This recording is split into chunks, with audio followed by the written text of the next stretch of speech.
Got a lot of questions wondering why the thunderstorms, the strong to severe thunderstorms with hail and lots of lightning and thunder came through after temperatures already dropped a lot last night versus during the heating of the day when there was near record-breaking temperatures across Indiana, Ohio, and Pennsylvania, well into the 80s for March standards. Well, I'm meteorologist Brian Ivy and happy to dive into a little bit of the why, the science behind that. So as we look at the temperatures, this starts out yesterday evening and we can start to see that story being told just around 40 degrees from the Cleveland area into Michigan into Chicago, but temperatures well into the 60s and the 70s around Akron, still in the 80s once you get into West Virginia, 88 degrees in Cincinnati. So tons of heat, but there was definitely some dry air in place as well. It gets colder and colder. Temperatures drop back through the 40s and 50s, and those storms are just barely forming by 7:30.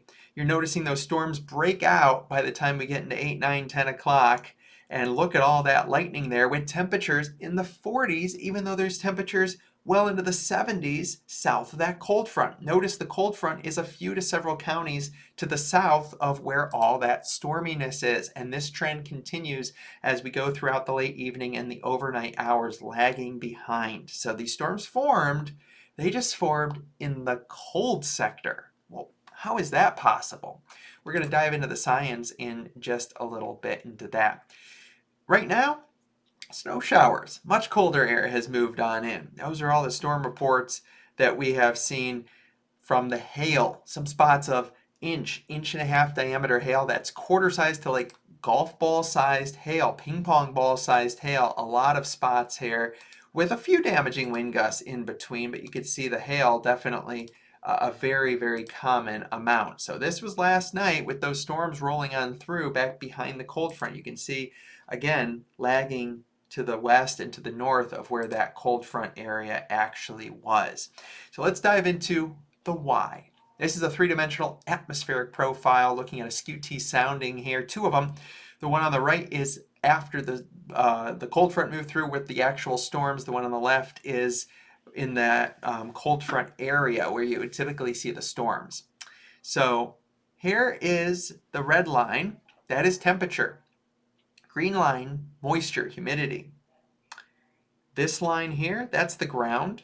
This line here is 5,000 feet, 10,000 feet, around 20,000 feet here, and then aloft. So this is from the ground way aloft in the atmosphere. Notice temperatures typically cool as we go aloft.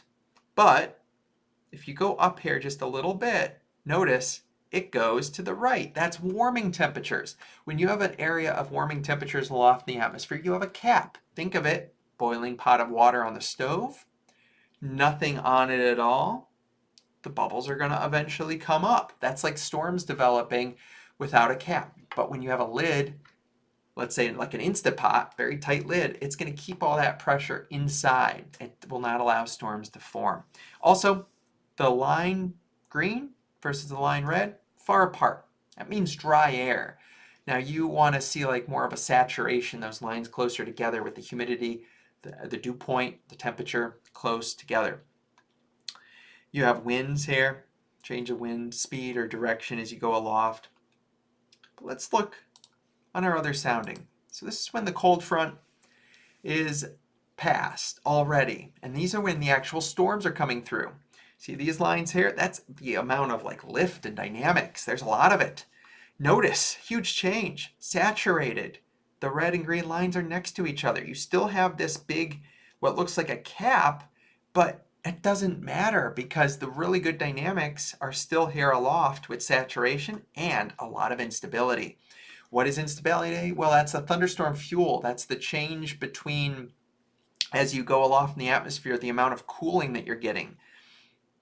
And between the red and green lines and this blue line here is all this elevated instability, and that allows for thunderstorms to form just more aloft. This green line here, LCL, that's lifted condensation level.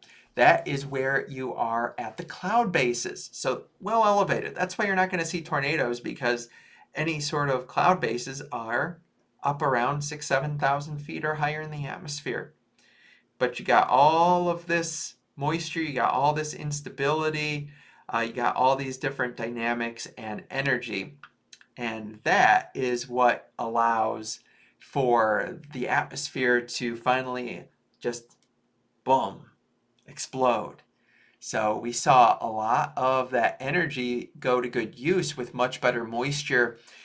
So we were actually able to get those storms to form. And because all of that elevated cold air aloft, where all the good dynamics were, guess what? Very cold aloft.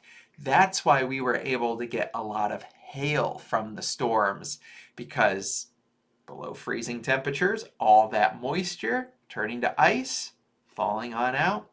There you go.